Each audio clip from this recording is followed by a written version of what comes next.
From a flightless simulator at Ferris Air to a momentous meeting in an alley to the complex mind of an architect to every far sector in space and to the brilliance of the central power battery on Oa.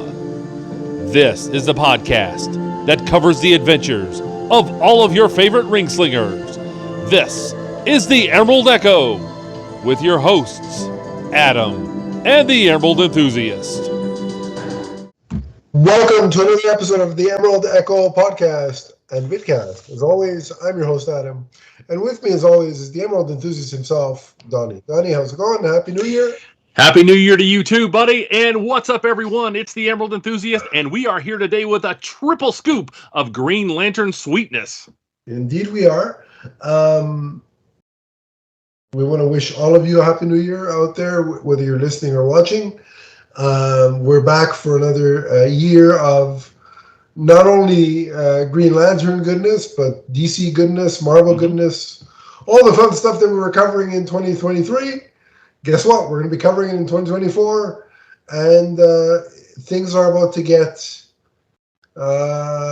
busy, I think, in 2024, because at least for Green Lantern, in terms of the Green Lantern space, not only do we have currently 3 titles going on, but the Superman Legacy is going to start filming in March, and of course that's relevant to Green Lantern because that will feature Guy Gardner Yes.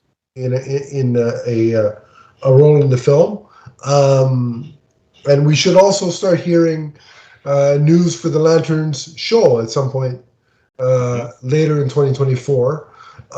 So in addition to the comics, it's going to get busier on the live action front for the Green Lantern franchise and fan base. So that's exciting, and we're finally looking forward to covering it with you. Things seem to be on much more solid ground with James Gunn at the helm. Couple of things he said over the holidays, Donnie, that I think are relevant to Green Lanterns that we haven't covered, that I'd like to get your thoughts on. Okay. So somebody asked him about whether Guy Gardner and the other heroes would be simply quick cameos, and he responded to, they're not just cameos, but that they have an important role in the plot of Superman Legacy, and that he's not a fan of what he phrased as cameo porn.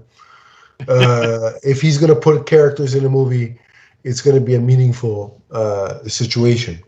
So, well, I'm definitely glad to hear that. I mean, if Guy is going to be, the sort of brick to start building the influence of the Green Lantern Corps, I don't want him to be something that's, just background character, nor do I want him to be something that's in any way not important. It's just there for laughs. Right. Those type of things. I don't think that that's what is the plan as far as Guy Gardner goes. If you're going to get an actor like Nathan Fillion, that should mean it's important. It's not a throwaway thing. Somebody else asked him about the costume and asked if he would go the CGI route like the 2011 film. And he said that he doesn't remember on any of his films using a completely CGI costume unless the character itself was CGI.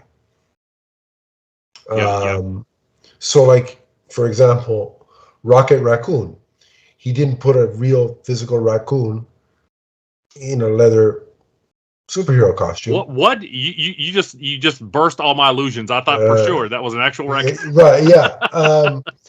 But so it sounds like that the Green Lantern costume that Nathan Fillion will wear will be a physical entity and not just a CGI rendering. What do you think about that? That was one of my criticisms of the 2011 movie.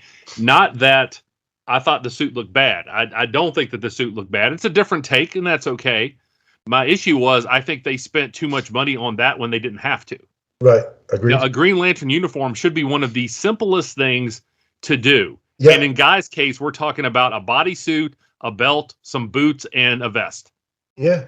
Now, for like if he transforms, and I'm going to assume that he can use his ring to transform from his regular civilian clothes. Yes, you need CGI there. Sure. And you may need, the occasional CGI enhancement, but he does not need a lot of money spent on his wardrobe. Right. I agree. So that sounded promising to me when James Gunn said that as well. And then thirdly, a fan asked for an update on the Lanterns show. Mm-hmm. He said things were moving, but they are not yet ready to divulge specific details to the public just yet. Yeah. But he assured that things are indeed in motion behind the scenes. So that's promising. And I also like the idea of, hey, listen, we'll tell you when we're ready to share information with you, as opposed to, here's 45 projects, now wait. And then when you don't hear information for a while, we're all sitting around like, what's going on? Is there a problem? This is so I like the approach of, listen, we'll tell you when we're ready. Exactly. So go out and touch grass. Yeah. So I appreciate the tact that James Gunn is taking with that. And like I said, so far everything that we've talked about, I like what I'm hearing from James. So things seem to be skewing to the positive, and it's a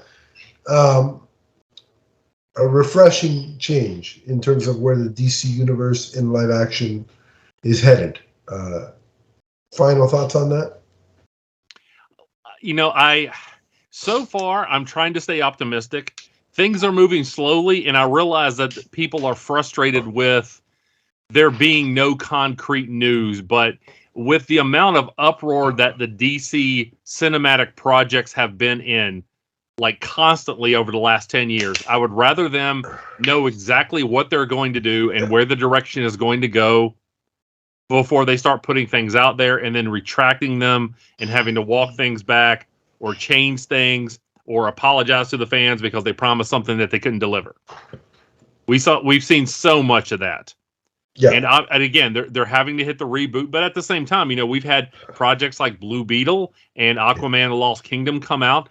And so, I don't think that they're trying to take all the focus off those right now because they still want those to make money and make an impression. Right. So, like I said, I think as tough as it is for us fans, have some patience. I think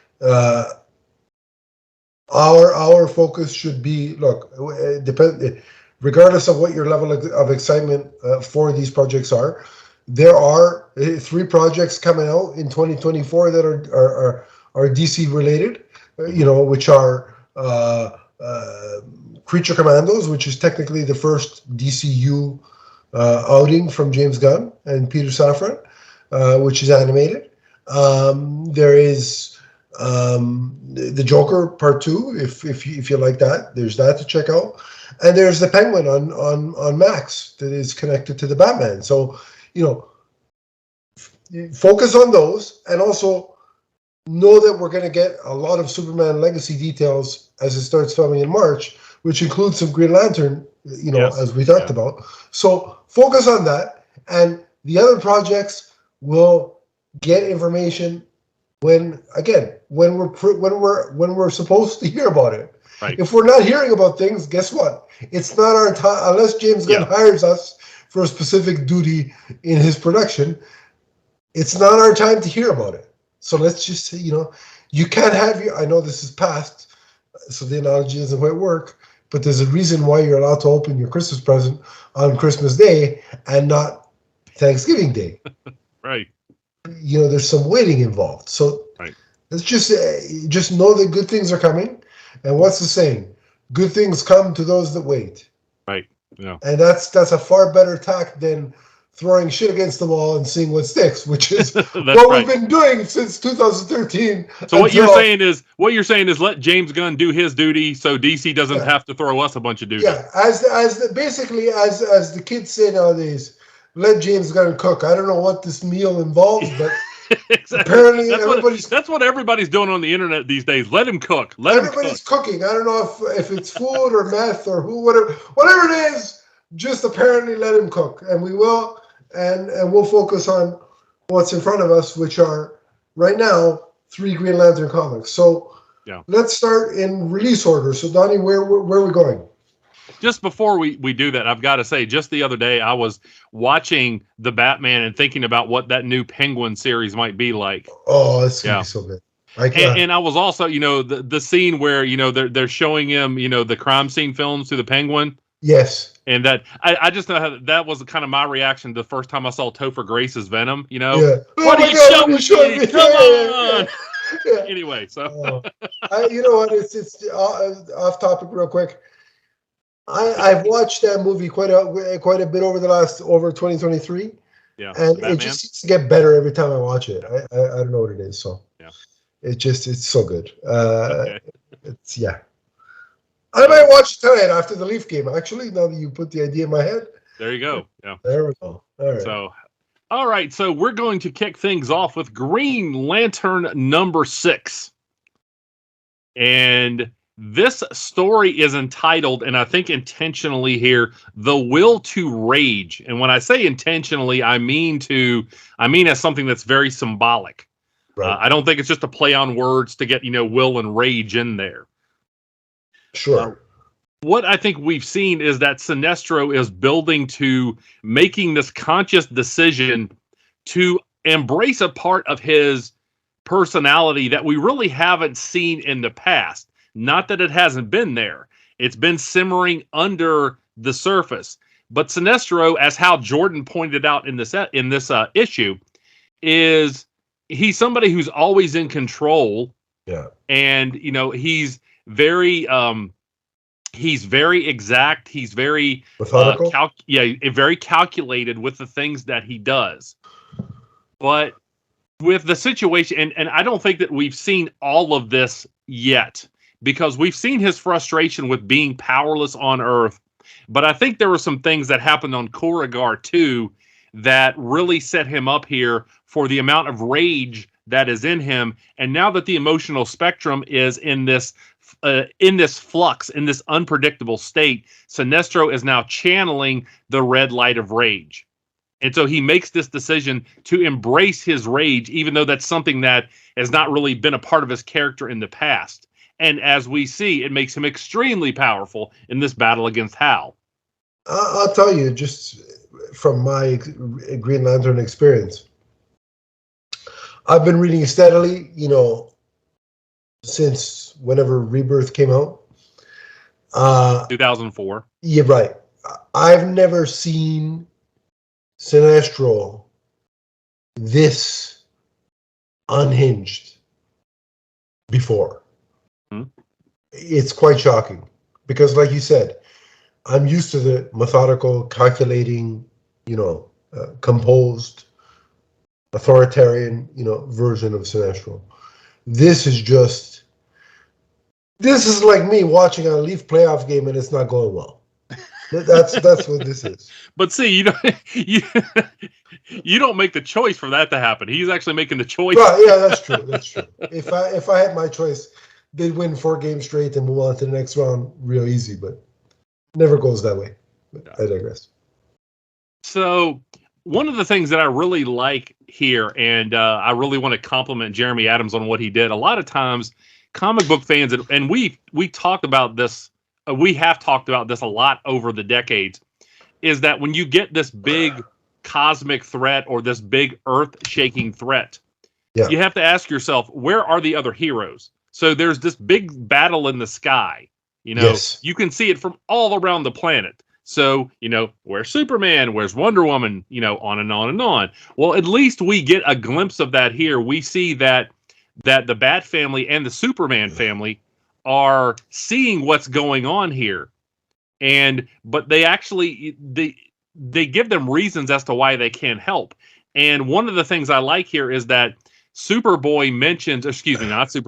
Jonathan mentions that if he gets too close to the emotional spectrum, it makes it hard to think. Yeah, it kind of mimics the kryptonite radiation type of deal.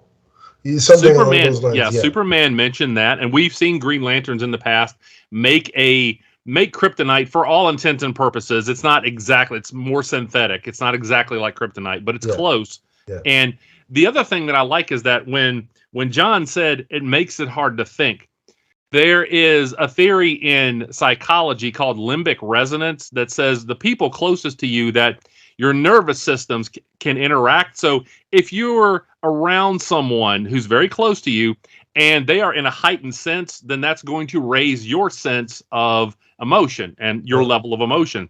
Uh-huh. And if you're around someone who is angry, then that's going to affect your anxiety level and raise your anger level. And so I thought to myself, yeah, he doesn't want to get too close because then it makes it hard to think rationally. Yeah.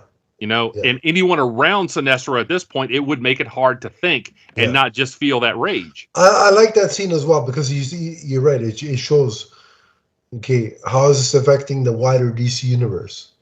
Right. And I just love Batman's reaction of like, yeah, we're staying real clear of this, which is just. Yeah, exactly. This is again, this is kind of above and beyond what they can do. He's like, I'm out. And we'll also get into this a little bit later. It looked like, Hal and Sinestro, they would engage each other and then they would move at like super speeds. It almost reminded me of like an aerial version of when we see the Flash fight another speedster. Yes. Because you saw like the motion lines and the speed lines in the background of so many panels. It's like, they would punch at one another, throw constructs at one another, and then they're flying again. And so it was a very fast type of fight. So not exactly, what the Bat family could get involved in and, have any, kind of consequence in this kind of battle. So, and I like that how the fight kept going and escalating, over several pages. And art-wise, there were moments where, Sinestro was, creating a construct or using his power, displaying his power, and red just engulfed the whole page. Yes. And I just love that because you kind of feel the rage is sort of coming off the page, if you will. Yeah. I don't know if it makes sense, but you know what I mean. No.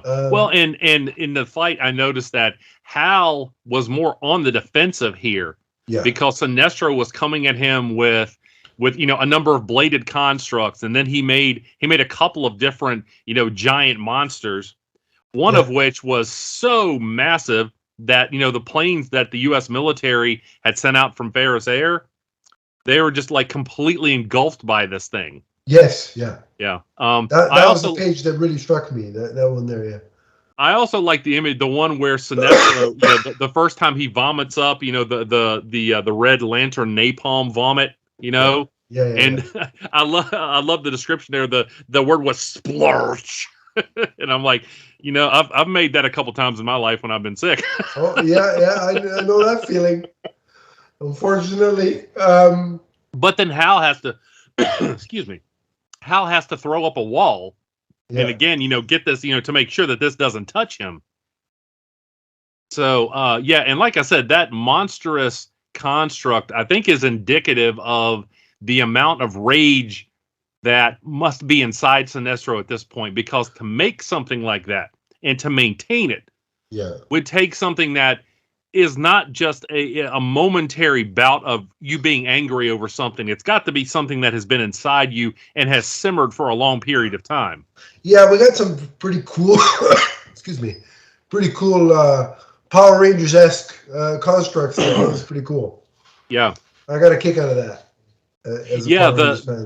The big construct that Hal made at the end, and he's not somebody who has done a lot of that, but he mentioned his movie collection. Yeah, it actually reminded me of there were a couple of Godzilla. There were a couple of old Japanese TV series. One was called Specter Man, and the other was called Ultraman. Yes, yeah. Now Ultraman's had a couple of newer itinerations, I think. I'm not sure about Specter Man, but they were both like mechanized heroes who would fight, who would become giant and fight monsters, and that's what it reminded me of. But I'm wondering. I was like, okay, so does Hal? Is he watching Pacific Rim, or is he doing things like that? Because he obviously talked about the movies influencing his construct there. And in the past, that's been more of a Kyle thing, but I think it worked well here. I agree, and I also liked there were like, despite everything that Hal's ring can do, he even notes the limitations. Mm-hmm. Like he could only chase Sinestro so far. Yeah, there's still that atmospheric barrier. And another thing that we learned in this issue is that he got close to something. There's a power source somewhere in Earth that charged his ring somehow temporarily. Right. Because he said that he felt it. There is something somewhere buried in the Earth that is interacting with this type of Manhunter armor ring that he has. Yeah. That gave him power temporarily. And what's cool too is that despite sort of minimizing and containing the damage, Sinestro gets away, so Hal loses. Well, remember that there's still that atmospheric barrier there. Right, he can't leave the Earth. And so when Sinestro finally makes his big escape, and you see him kind of look down, give Hal the side eye with, just absolute judgment and distaste, and he just flies away. And Hal can't stop him. Yeah. So, I like that. Yes, we're seeing Hal do some fantastic things with the ring. He still has his heroic moment in this issue, but ultimately he fails. He doesn't succeed, right? Yeah. So, I mean, he and Sinestro fight to a standstill, and at that point, Hal has kind of exhausted that like momentary supercharge that he got from wherever, we still don't know. He exhausts that, and when Sinestro starts to fly, he can't follow him. Right, and then there's the ending, which confirms, which was huge. And first of all, Hal goes back to his trailer, and who do we see for the first time in the main continuity? We see Razor. Not Ramon. I was gonna say he comes up to Hal and goes, "Hey, yo, Chico." If he had a toothpick, I would have been laughing. That's all I was going to say. I wish you would have drew with a toothpick. You want the gold chains, Chico? You know what? Knowing Jeremy Adams is a wrestling fan, I was half expect. Once I saw him there, I'm like, damn, I wish you would have threw the toothpick in there. That would... it was so funny. WWE trying to convince me that Scott Hall, who had just been on the other channel in the AWA with the big Tom Selleck mustache, was suddenly Cuban. No, he wasn't Cuban. Only WWE can do that. He just slicked back his hair and had a bad accent, and all of a sudden he's Cuban. Yeah, okay. Yeah. But anyway, so I digress. But this is Razor from Green Lantern, the animated series. Now, Razor was in the Green Lantern adaptation. Well, it wasn't an adaptation. There was a Green Lantern the animated series comic, and he was in that, of course, because he was in the TV makes series. Sense, yeah. But he has never been in the main DC continuity until this point. Right. So it makes me wonder. I'm like, okay, and especially the fact that he and Hal, they did not meet for the first time. Narratively here, they're talking to one another as if they were people who are longtime companions. They knew each other. He knows Kilowog. So where did all this happen, and when did it happen? So is Green Lantern the animated series, is that in some way now canon? Is Young Justice canon? Because remember, we saw Razor and Young Justice. That's right. Yes, so, that's right. Yeah. It'll be interesting if we get some more backstory on that at some point. Man, I love that fourth season when Tomar Ray. Yes. When he stopped that planet and he was like, I'm refusing to let this happen again. And he died with a smile on his face, and then the ring goes to goes to Forager, which I loved hearing the Green Lantern oath spoken without any pronouns at all. Yeah. No, let sentients who worship evil's might beware Forager's power. I was like, that's cool. Yeah, it was great. I love it. Yeah. So, but unfortunately. And a lot of people have asked the question. I've seen this online. They're like, why did Kilowog actually look like a living being and not just a construct? Now it looked like, in those two panels, you see him kind of fade to all green and then he fades away. Yeah. Remember earlier on in this series, we saw how making the full color constructs of the animals. Yeah. Okay, so obviously we didn't see Kilowog in the first issue, if I remember correctly. We didn't see him in the first issue. Once Hal has this ring and knows he can create full color constructs, that's when we saw this version of Kilowog. Right. So now initially I thought it was just a figment of his imagination, but obviously it was this ring that he had on. And Right. Kilowog fades away, and of course Hal says Razor Kilowog's dead, and interestingly enough he adds it's all my fault. This is all my fault. So whatever happened on Korugar obviously has traumatized Hal. Yeah, that was. I mean, it was half expected because you had posited the theory, right? But it was still shocking to see and read. And I think one of the first things I texted you was, "Oh my God, did Zack Snyder Kilowog?" Because of course. Kilowog was dead in the Snyder cut. But yeah, very, very shocking ending. Yeah. I almost didn't want to be right about that one because I was hoping you were. I was hoping you were wrong too. I remember your face when I first said that, and you're like, "What? He's in the series?" And I'm like, "I don't think that's actually Kilowog," And I'm sure you would have appreciated it more if it was, or been happier if it was Nord. But Nord's not in the series, so yeah. We live in a world where Nord is alive and Kilowog is dead, and that's the situation we're in. Yeah. But it'll be interesting to learn what led to Kilowog's demise, and just a powerhouse issue overall.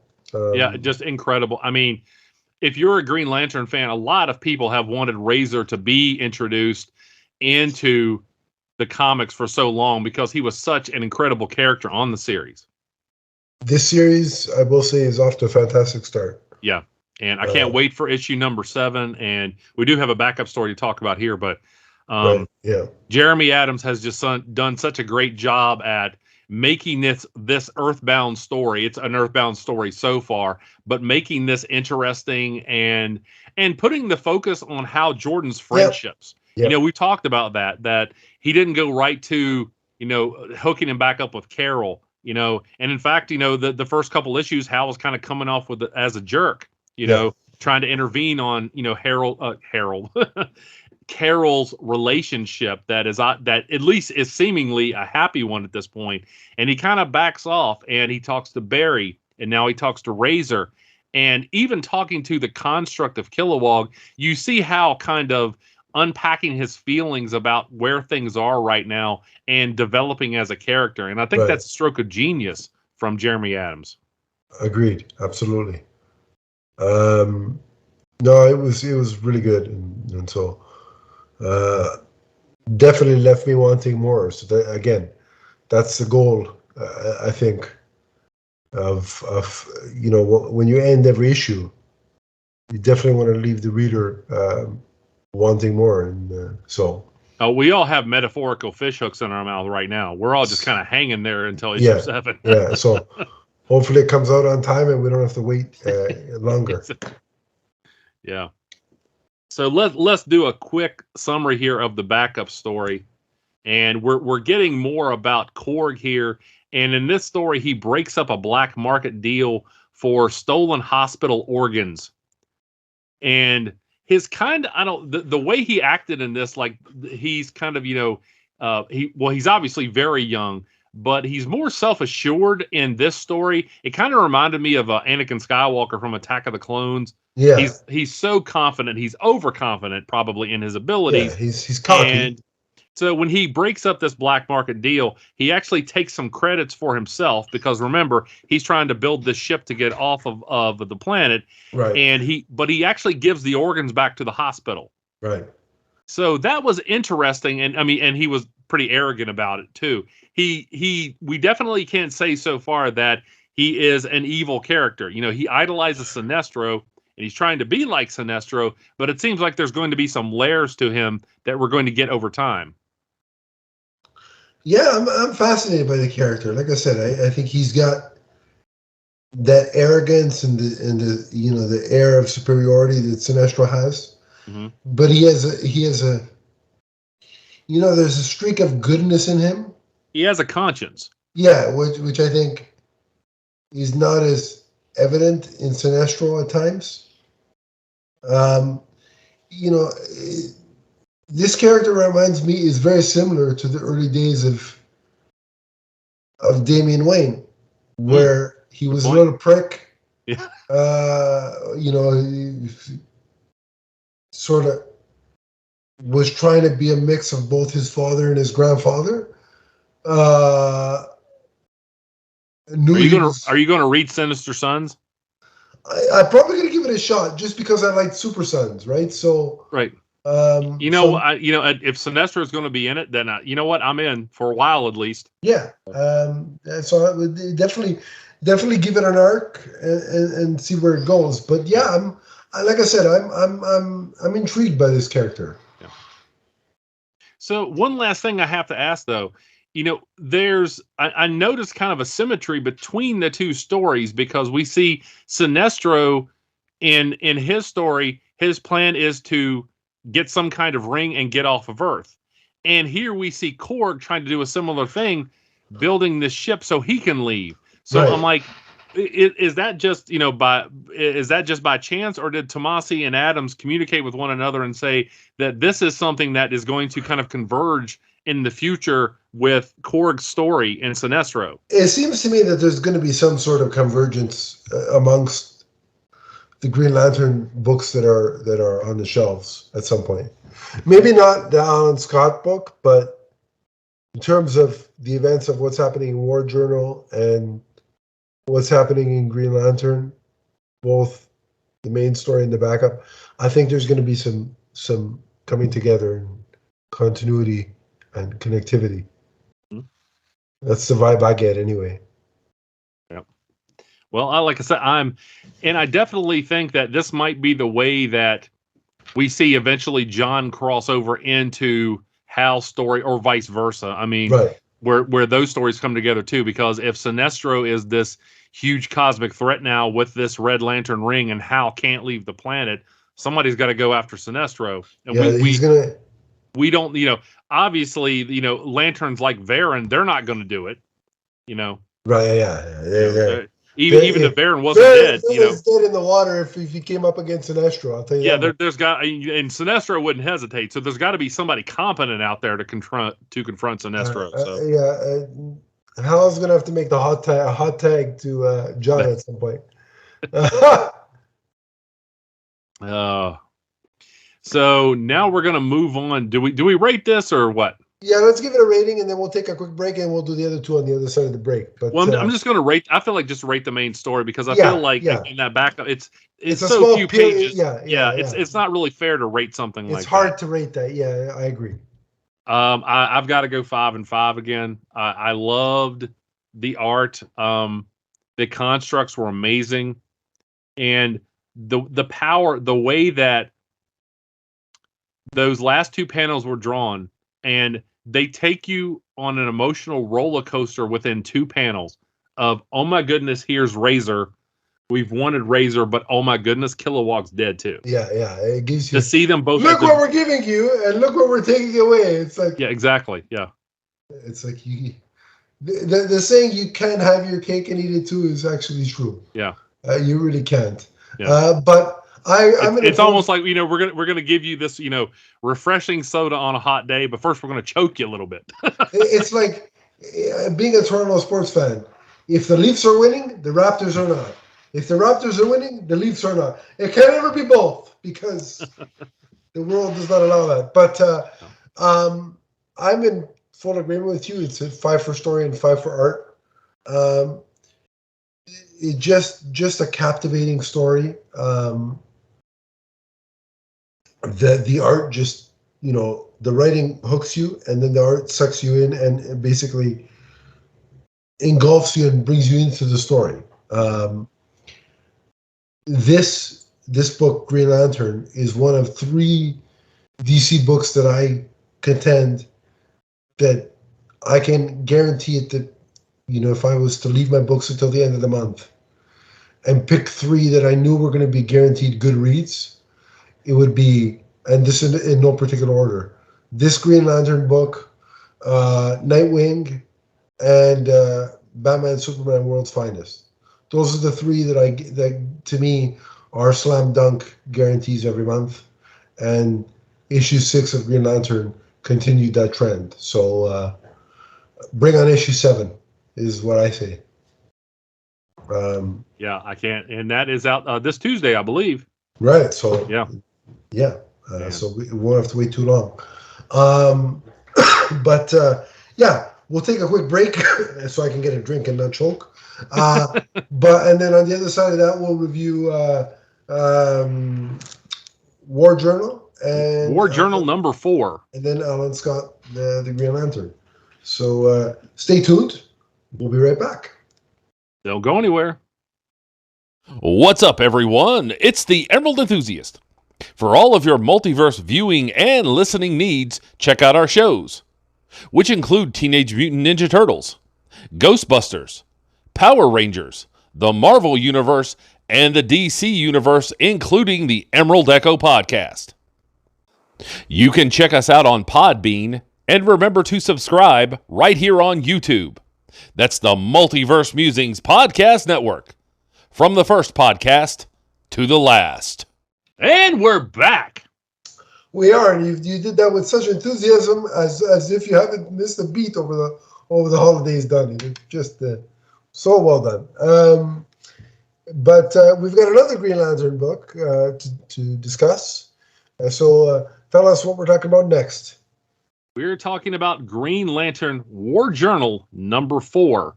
And this is a story called Rebuild. And it opens up on the planet Durla, and we start getting some information about, at least as far as the Green Lantern story goes, about Premier Tharos. And we see that he has used his connections to keep the United Planets from confronting Mongol. So remember when Philip Kennedy Johnson talked about, him being a pretty nefarious character who just kind of hides it underneath this kind of cheery veneer. We see who he really is in this one. Yes. And we also see, and we got a big answer to a question here, an answer to a big question. How did Varen get a ring when he is obviously the very epitome of incompetence? Well, nepotism. It seems that Tharos rose to power with the support of Varen's family. So he's the Kardashian of Green Lantern. Without the awesome rear end, but I digress. Anyway. I don't know which one you're talking about, but let's not go there. I'll just say Kim and let's go there. Because isn't there like 12 of them or something? Yeah, no, I've lost count.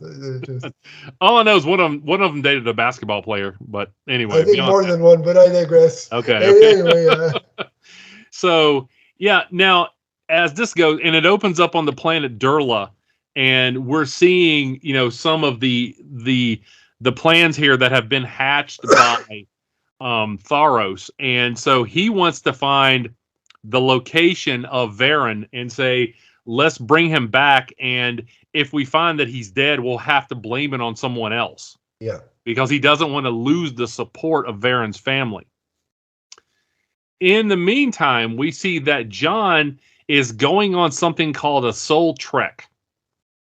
And he is deep within himself, and it's kind of a superhero yoga type of thing. Like, he's going deep within himself and confronting it. Not only does it allows him to confront like parts of his personality, but it allows him to confront the infection of the Radiant Dead within him. Right. And we also see that Shepard and Kyle, the Blind Prophet version of Kyle, are able to follow him. So this also starts to paint a picture of the lanterns from Shepard's universe being different than the standard Green Lanterns that we know. Their abilities are different. Yes. And the whole Soul Trek thing. It was very Inception-y, like very, it had that kind of trippy kind of, vibe to it that I found very interesting. Yeah. And another thing we see here is that, we see this point of view difference between John and Shepard, because Shepard is still very young, and he, as far as, being a lantern, and he talks about his ring, or lantern ring, being the only weapon that a lantern has. And John points out that there's an over-reliance on his ring. Yeah. And Shepard is like, what do you mean? Of course I rely on it because it's the Green Lantern's only weapon. And John says something that we've seen echoed in the past with various Green Lantern stories, like when Lantern Ermey was training Kilowog, as well as when Hal and Razor and Kilowog ran out of the charges on their ring in Green Lantern the Animated Series. We both see them talking about lanterns have to be. It's more about the weapon you are and not the weapon that you hold. Yes. You're in, and Hal, I remember on the series, told Kilowog, we're not lanterns because of these, we're lanterns because of this. And he pointed to his chest. We're lanterns because of our heart. And so John is like, you have to be more than just your ring. The ring is a tool, but you are the weapon. Yeah, willpower is the weapon. Exactly. And the ring is just the conduit, if you will. Yeah. And we also see, and I really like, oh my goodness, the way, and of course I got to give credit to Montos, to the art here. Yes.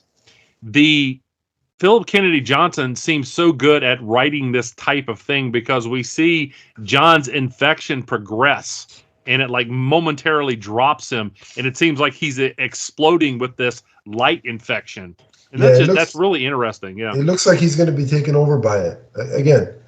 And that's equal parts Philip Kennedy Johnson's writing and Montez's art. So you got to give credit to both for sure.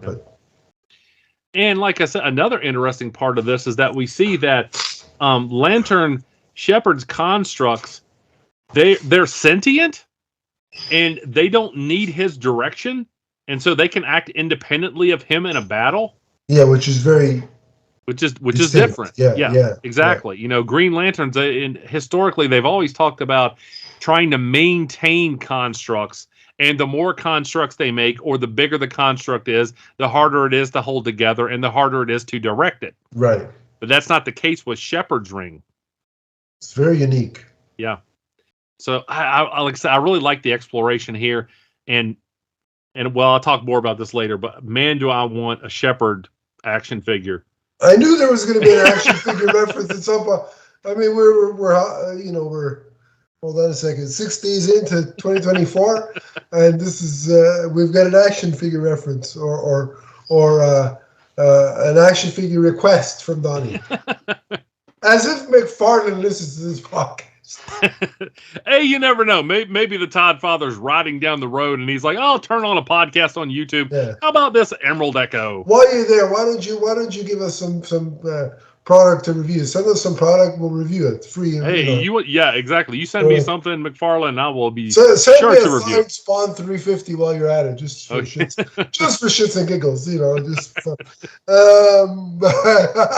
But continue. So we see that John's infection starts to get the best of him here.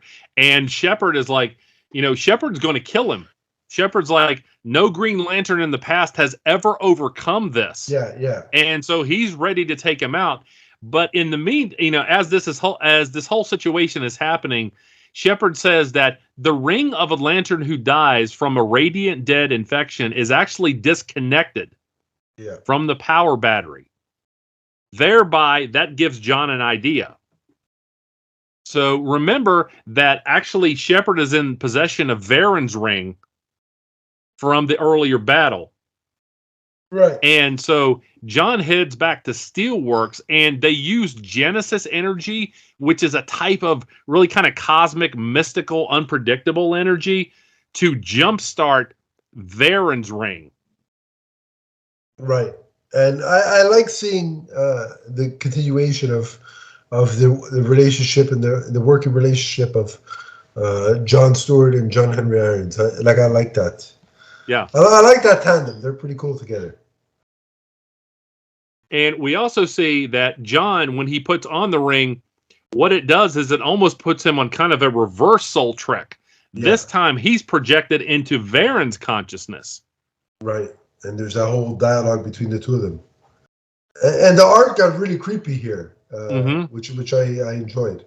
Well, and we see the Radiant Dead, and they are seemingly worshiping or paying homage to a dark star.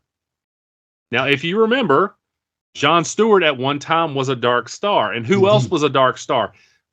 This brings up two, one possibility that I mentioned before, and one that I hadn't really thought of. Again, Moraine was a dark star. That was right. John's girlfriend in Volume 3. There's also Donna Troy. Now, it could be a version of Donna Troy. But obviously, somehow the dark stars are involved, and that's the symbol that we have been seeing. So it's got to be a reference to that somehow. So, I'm thinking female dark stars, Moraine comes to mind and Donna Troy comes to mind. That's also something else that you called way back when, right? I think you. Well, I talked about Moraine. Moraine hasn't been around for a while. Yeah. And so it would be great to see her back because I always really liked her as a character. And for me, more Donna Troy, the better.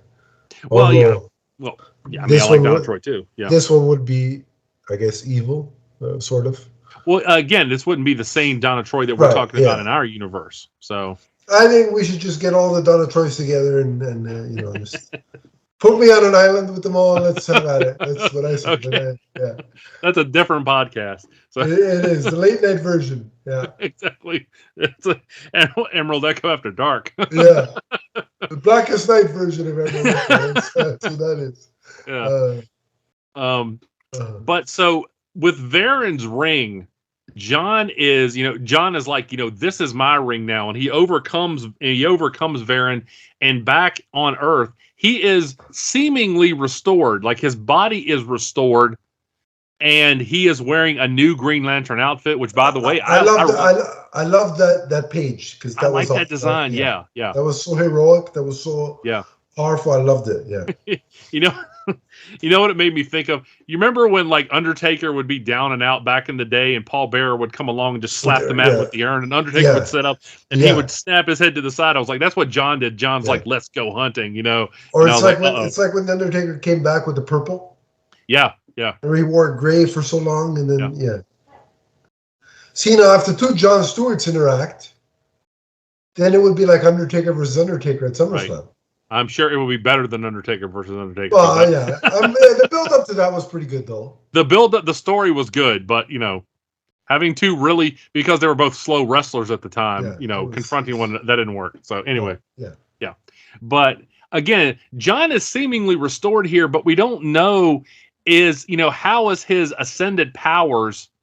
Is this something that have they now been undone? Yeah, is he no longer ascended? Right. Is he no longer ascended, or when he takes the ring off, does he still wield that power and thereby still have the infection? That's all interesting questions. I guess we'll have to wait and see. But it seemed to me like he was regular Green Lantern again. He at least has a way to with this Green Lantern ring, he has a way to operate and channel Green Lantern energy, and maybe channel the energy within himself without the infection being involved.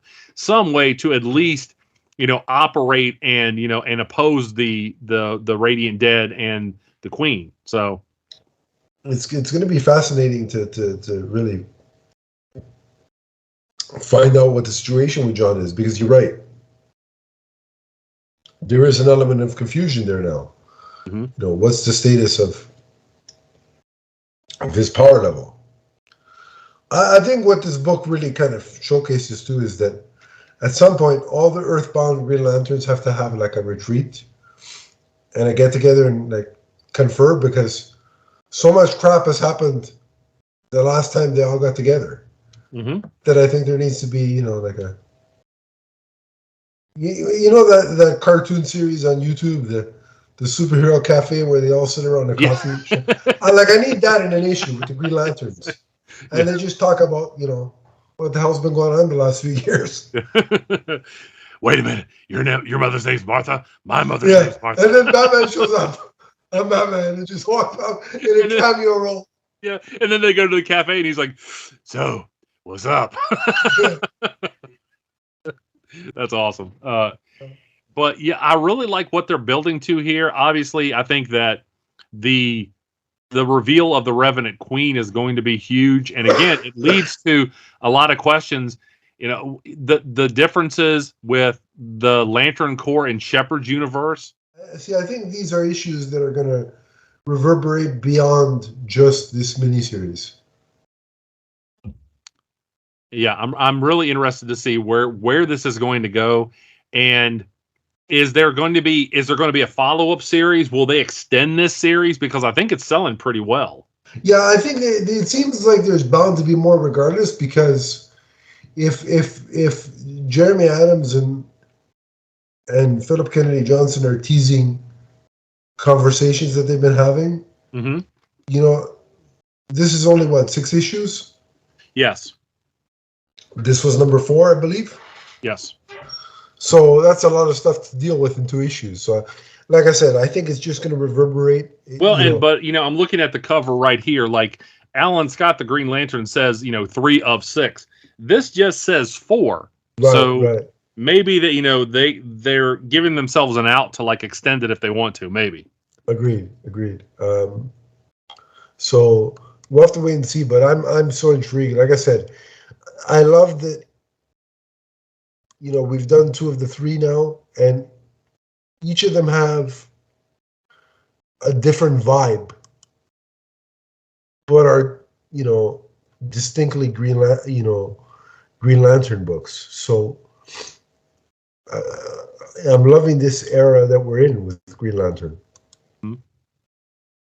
It feels like the days when I got back into reading, or when I got into reading Green Lantern. Yeah, and you had Green Lantern Corps, and did you get into the era where they had Guardians? I was getting them all after Rebirth. I was getting them all. Oh, you were so Rebirth. So no, Guardians wouldn't have been there yet. So no, but I was getting them all. I was getting every Green Lantern title that came out. I was getting. Smart man. I got the Green Lantern Corps omnibus. I saw that. That was a Christmas. That was a Christmas haul of yours. It is that thing is so it was hard to fit my hand, and I got big hands. I'm telling you, those are what are they called? A foreign object in wrestling terms. And you could exactly talk about a steel chair shot. Take one of those to the head, and you're all for it. But yeah, that looks that's going to be a good read. That's a great way to right before bed. Your hours of sleep are different than most people, but people that read before bed, that'd be quite reading material. Sure. You have reading material for a while. So yes, for sure. So let's go ahead and rate this issue. Ronnie, I'm going to have to give it 5 and 5 again. First of all, I love how horrific the art is in places. Yeah. The way the constructs are drawn, I really like the fact that you can tell, Shepard there's kind of his own look to his constructs. Yeah. And I always appreciate that you can tell that they come from a specific mind thinking a certain way. That always means a lot to me reading Green Lantern books. When you give me space zombies, I'm in. So yeah. For me, I just think that again, it's a 5 for both writing and art. I think Philip Kennedy Johnson is a master storyteller. And I think Montez, like you said, when he needs to go horrific, he can. But when he needs to draw classic superheroics, he can do that as well. So there's quite a bit of range there. And I'm loving every page. So, well, he did a masterful job there at the end, drawing John in that pose with the new ring and the new uniform. That was awesome. Yeah, that's classic superhero stuff there. So, for sure. All righty. All right, we got one more book to go.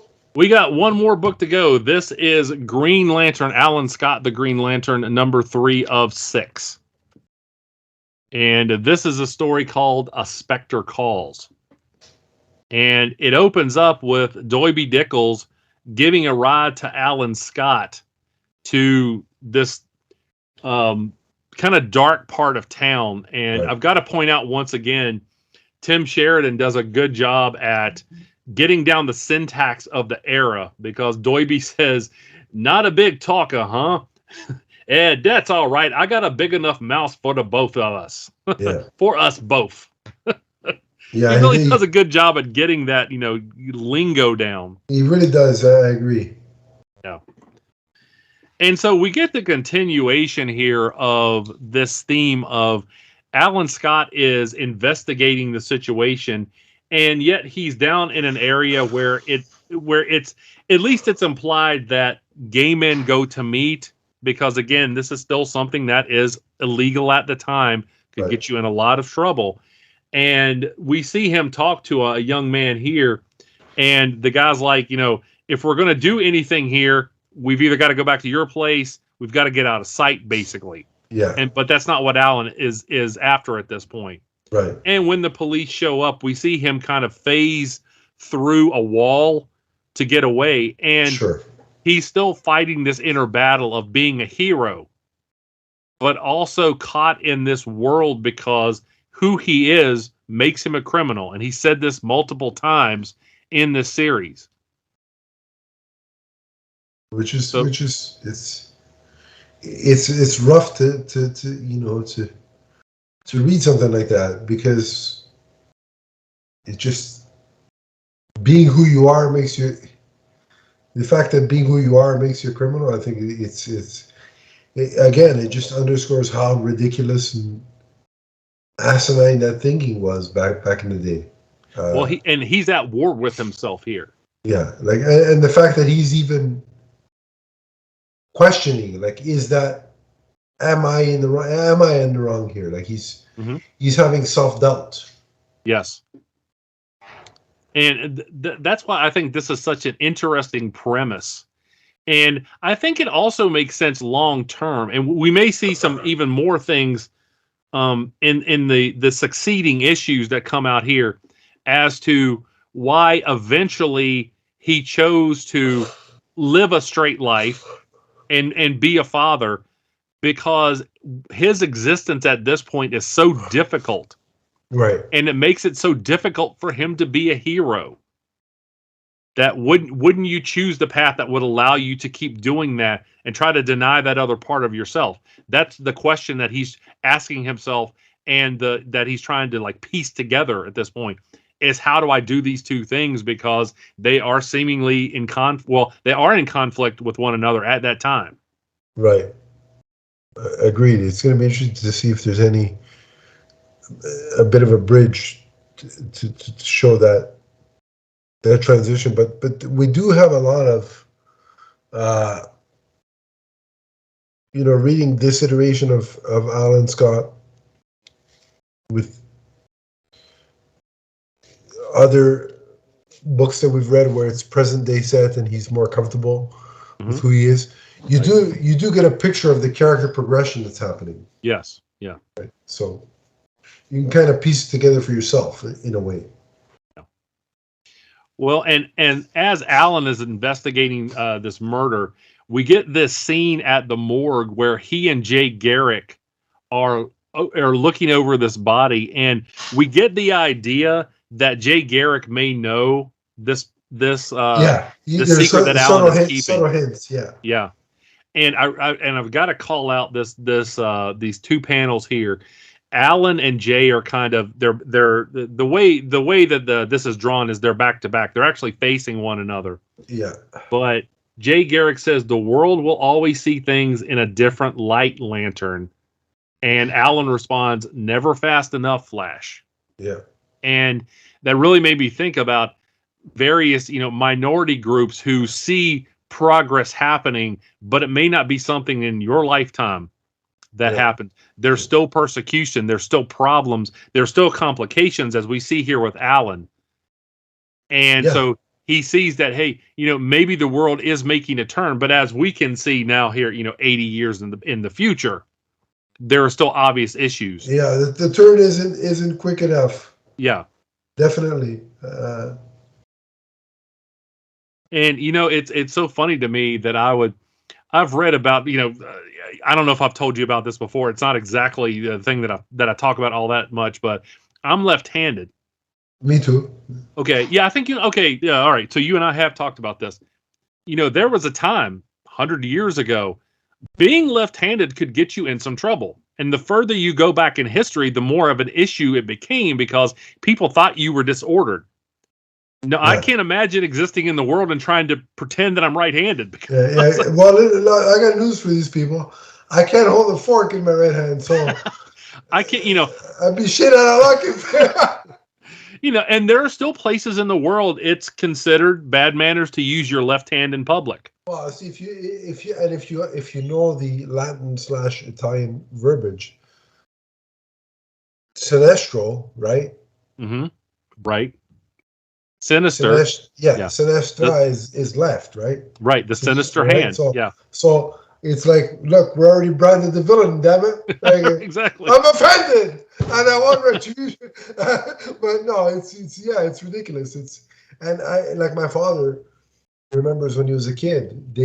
At school they would make because he would write with his left hand, so they would tie his left hand behind his back, behind the chair, and force him to write with the right hand.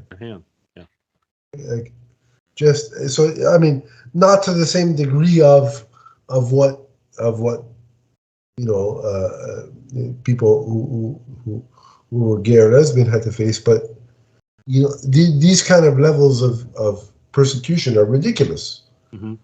But again, think of the grand scheme of things. It's like, how ridiculous does that seem? So it seems ridiculous to us now because we've progressed past that. Yeah. But for somebody who may have been getting whipped because they were left-handed, or like what your dad went through, it may have seemed like, well, progress is not happening fast enough because here I have to deal with this, and I'm being branded as an outcast and somebody who is deviant because of something I am.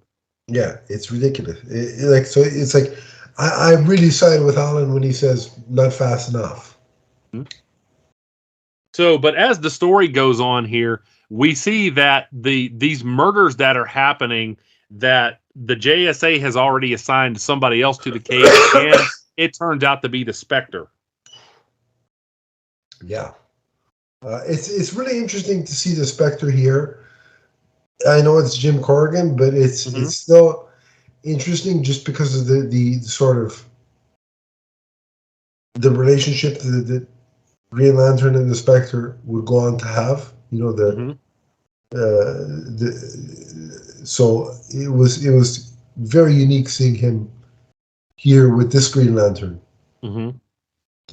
And the fact that he knows what's going on here, and he and Alan have they kind of go along and investigate the cases, that they investigate the case together, but he lets Alan know that in the DC world, and I know some people are going to jump on this and they're going to feel like they're offended. Another thing that Alan is doing is we've got to assume when Alan talks about sin that there is some kind of spirituality present in his life. Right. Most likely it was some version of Christian if we're talking 1940s America. Yeah. And so that has not vanished from who he is. It's really reductive to say somebody is only their sexuality. Of course. That's not how people are. Human beings are complicated. So he's still somebody who believes, and yet he also knows that he's gay. And here the Spectre lets him know, hey, God loves you because, you're a hero. You're out doing something wonderful with your life. I love that whole exchange where with the Spectre it was all about, God doesn't judge you for that. Mm-hmm. Because I'm somebody that's Catholic, but I don't necessarily agree with everything that the religious doctrine tells me. Right. So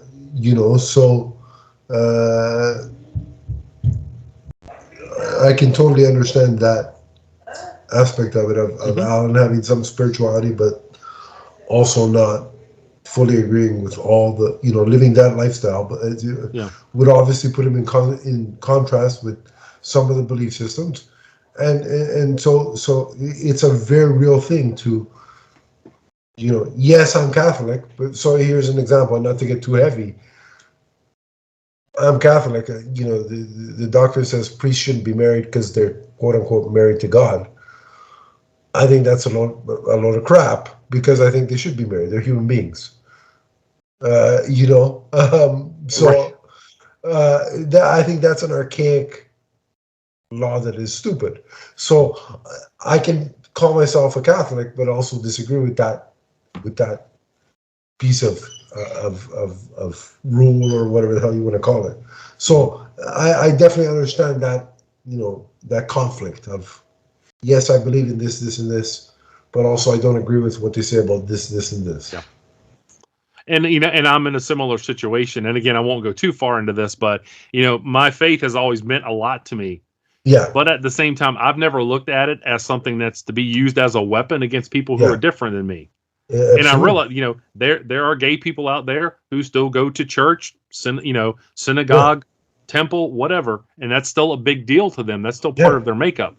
And who am I to step in their way and say, no, you can't do that? Right, exactly. So, agreed. But we're seeing Alan still deal with that persecution and this conflict from within, and that's why I think this makes for such an interesting story. He's got a lot of conflict going on, so it's not just about it's.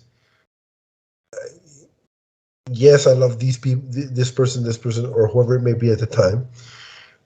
But so he's dealing with that, but he's also trying to reconcile: am I right or wrong for doing so? And then, if I am justified in loving who I want to love, can I not only be a hero, and then also, what does God think of me? So he's wrestling with a lot of huge questions, a lot of things, not just one thing. So it's very heavy. If you think it's not going to get tougher, you're wrong. Yeah, because guess who shows up at the end? Yeah, the villain is actually somebody. So seemingly, the way that this unfolds, when Alan comes when he comes face to face with the Golden Age Red Lantern, it's seemingly Johnny. Yes. His former lover. And Johnny smacks him across the face and just drops him. Yeah. So that's going to be an interesting lover squirrel. I love the drool coming out of Alan's mouth, too. I mean, Yeah, the detail there was... we're talking... that was a Muhammad Ali shot. It was. I just love the classic art look of that splash page, but also the whole book in general. It has that old school vibe. Like, it captures that. Like, you talk about Tim Sheridan capturing the verbiage. Well, the artist captures the look of that era of comics very well. Yeah, the color. By the way, the coloring here on that last page too, because it's in a darkened room. It is so well done because it looks like that's where they are. Yeah. And the power of Johnny standing over him. And I really need to know exactly what he said here because part of it's in Russian. Yeah. And, he ends up by saying, my love. Put it in a translator yet? That's what I need to do. Try to figure out what he said here. Yeah. So. But this has, that's not what I was expecting here. And, I also want a Golden Age Red Lantern figure. Just want to throw that out there to Todd Father. Yeah. But I love the themes that this is dealing with and how complicated it is for Alan. If you're somebody who likes a story centered around characters and their development, this is the type of story for you. It's not that there isn't action, but this is definitely character centric. Absolutely. And it's so interesting to see this play out and to see Johnny being, front and center as well. I mean, how is Alan going to react to this now being the situation he's in? I think what's interesting about this book is that, we've talked about 3 Green Lantern books here.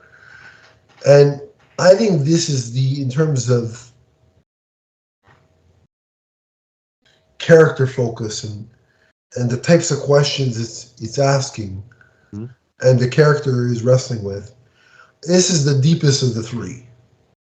That's taking nothing away from the other 2, but it just shows you we've got 3 Green Lantern books on the stands, and they're each offering a different thing to the reader. Very, very different flavors. Yes.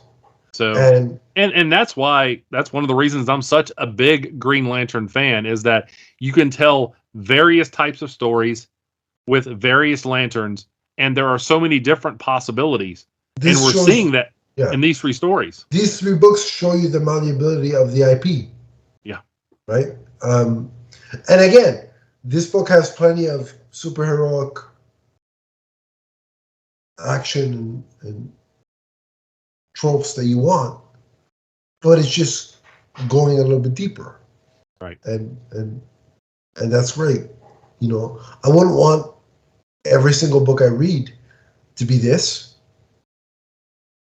Like, I need me some Batman meets Scooby-Doo adventures to counteract the seriousness of this.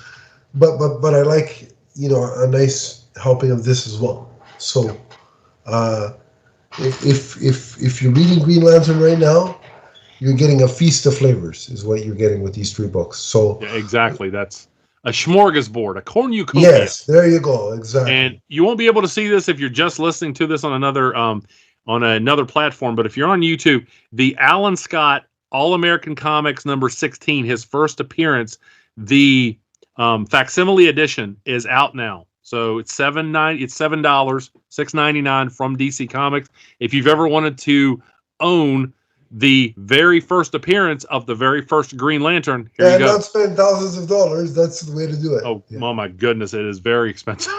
Yeah. So there it is. But getting back to this story, let's go ahead and rate it.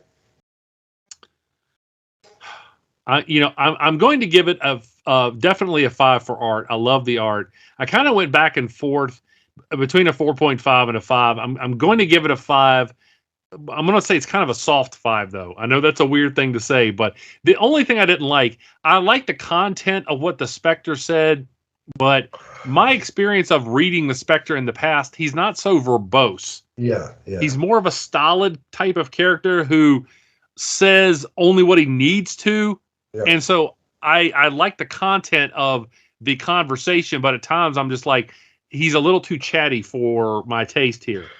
Right. And maybe I'm wrong. Maybe I'll read a Specter story from a long time ago, and maybe he does get this way sometimes. But it just struck me as slightly out of character for him to go on and on about some things. So right, fair enough. Yeah, I'm going to be very much the same way, in that it's 4.5 for story, and 5 for the art, just because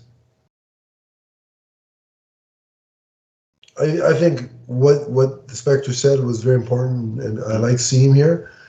But the fact that the JSA would give this case to the Spectre, I'm like, why the Spectre?